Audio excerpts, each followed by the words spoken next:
Wagwan people, JayKaminari here. I'm my boy Moneer on my seat. Nice to see you guys. Yeah. So we have just finished the finale of Mandalorian season 3. So we're literally just gonna basically do a big review of the whole of season 3 right now. Yeah. So yeah, what did you think of this season? Again, Mandalorian is for me one of my favorite Star Wars things ever.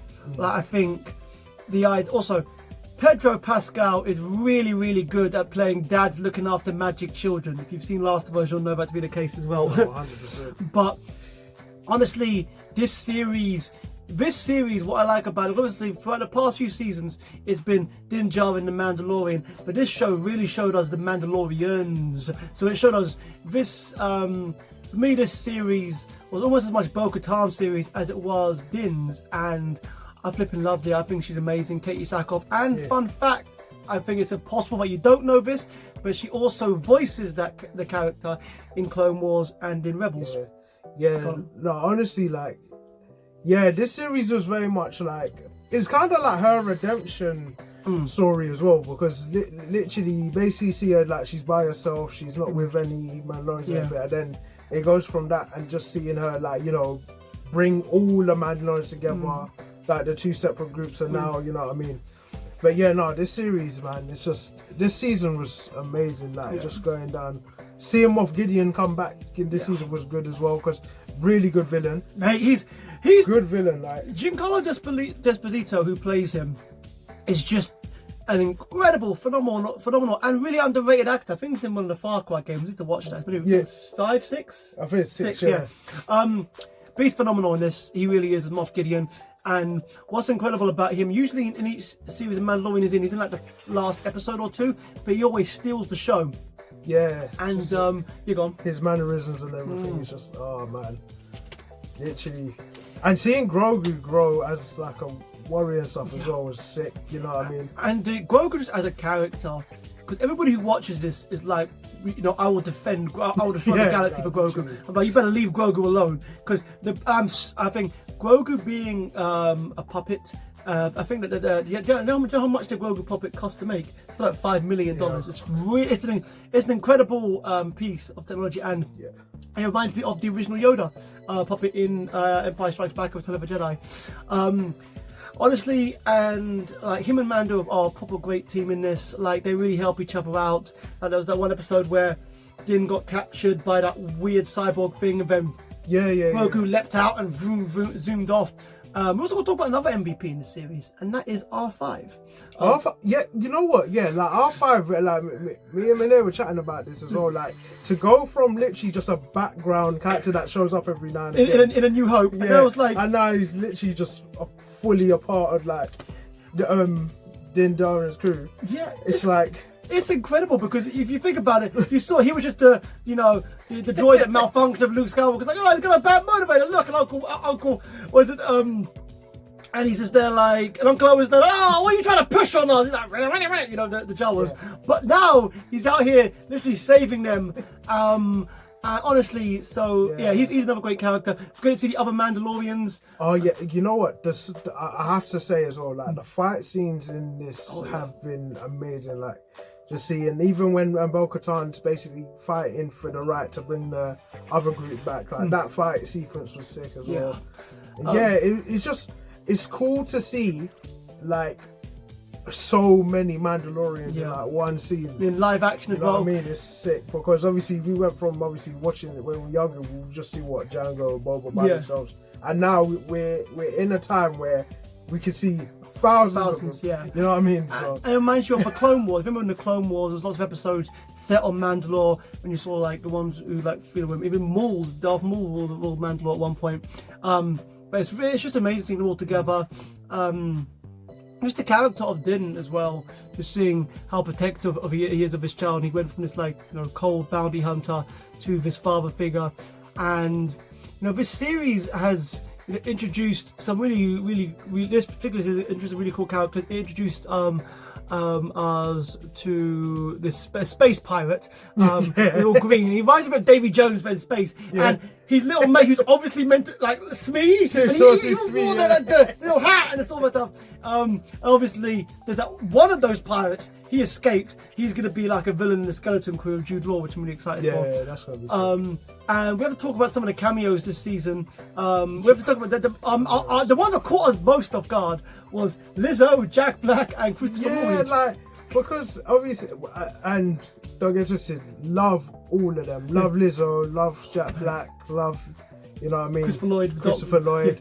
You know what I mean? Like, but it was just such a random combination. Like, I never thought I would see Lizzo and Jack Black as a couple, let alone in Star Wars. You know, it was the best. It was wicked. Though. It was the best thing ever, honestly. Because one of those things where it's the thing you didn't know you needed until you see it. It's like, I need this. This is perfect. Yeah. Like, because again, Lizzo is a massive fan of Star Wars. So if you see, maddest thing is because you see, I love Lizzo, I love Jack Black, and I love Star Wars. And I had no idea that it all come together one day. Yeah. You know, and you know, Lizzo and Jack Black are playing a democratically elected king and queen. You know, in this like dome, and they're brilliant. And Lizzo's just fantastic. And Lizzo even said that, you know, she loves Star Wars so much, being part of it. It's just, I just think Jack Black, and he's perfect in it. They're all perfect in it. Yeah, and seeing Christopher Lloyd, who is sci-fi royalty, he was in Back to the Future and Star Trek as well.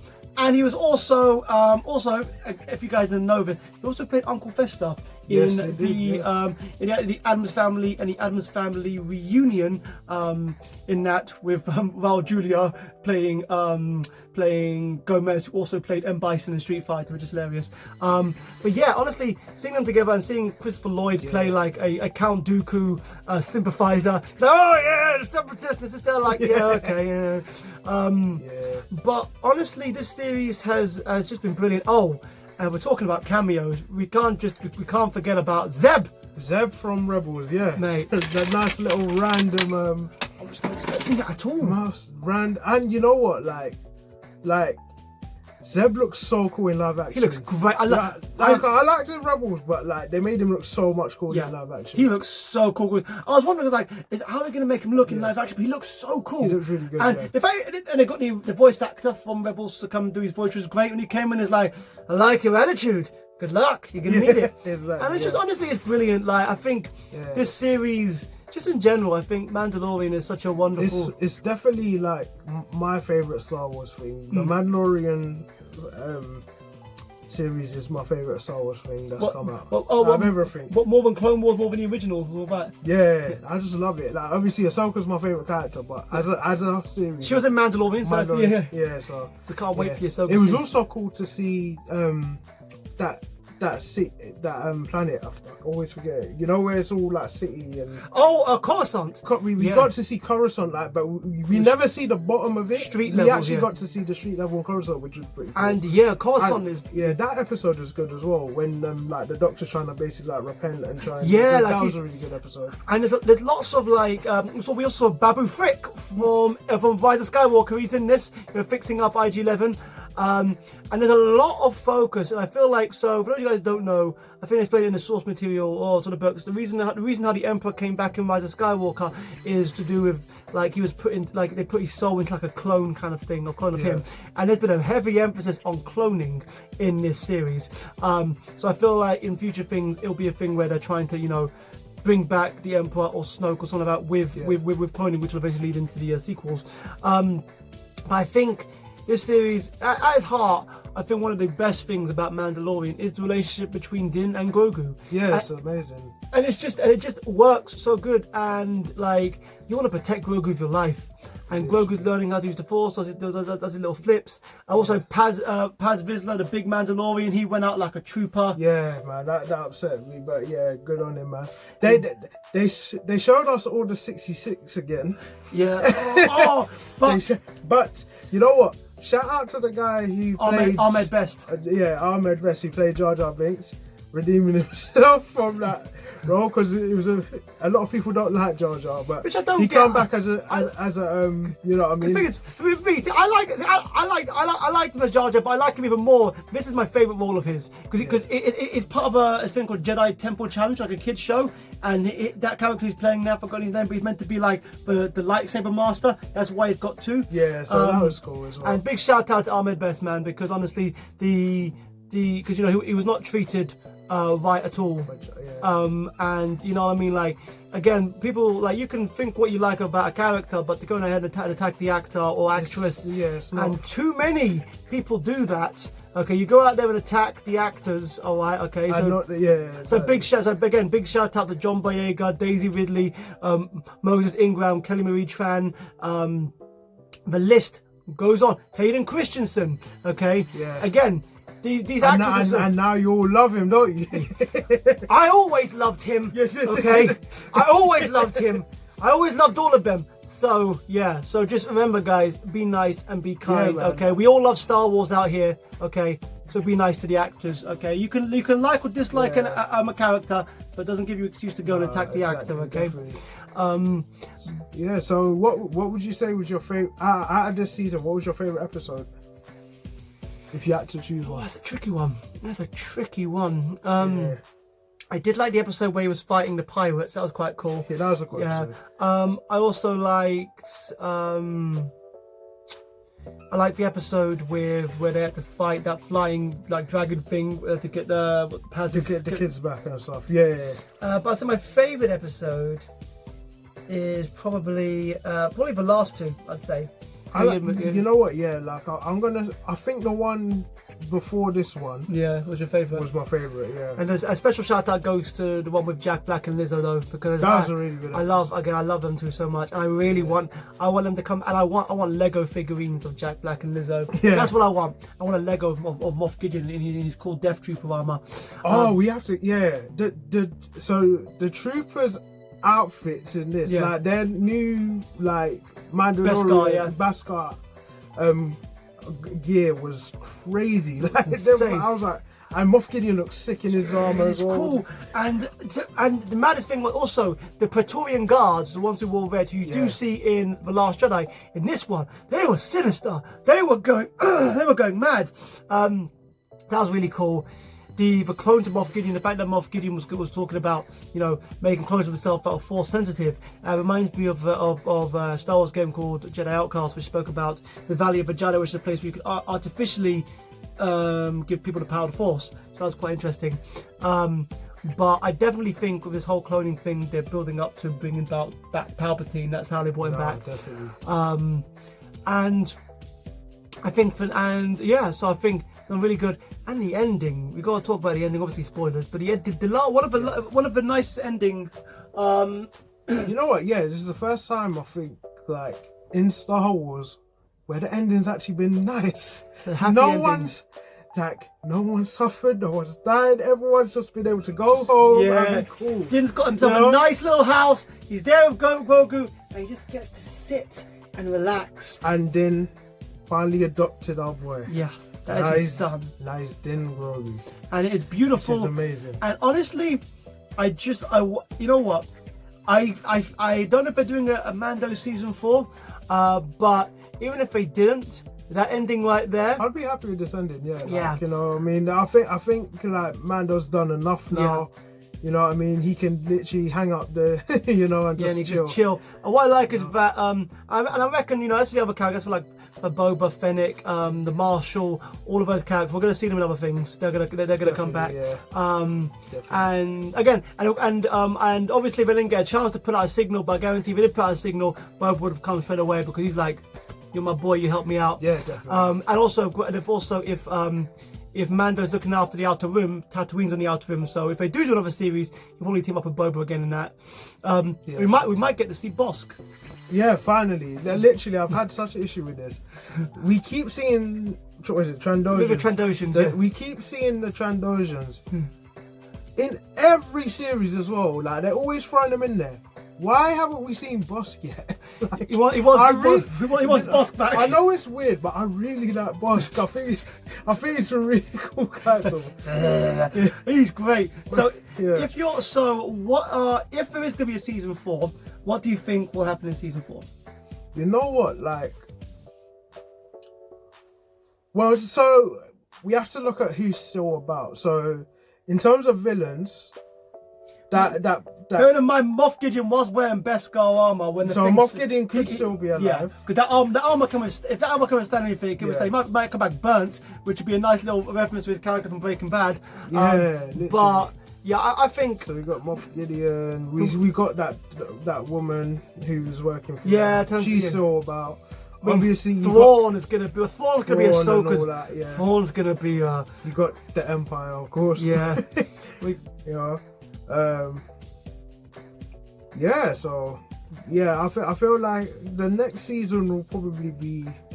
I reckon it'll be Din working for the New Republic. New Republic, just doing these missions and under stuff, the instruction of Trapper Wolf. Trapper Wolf, that's a guy who's also played by one of the writers of Mandalorian. You saw Dave Filoni in the background, which is great.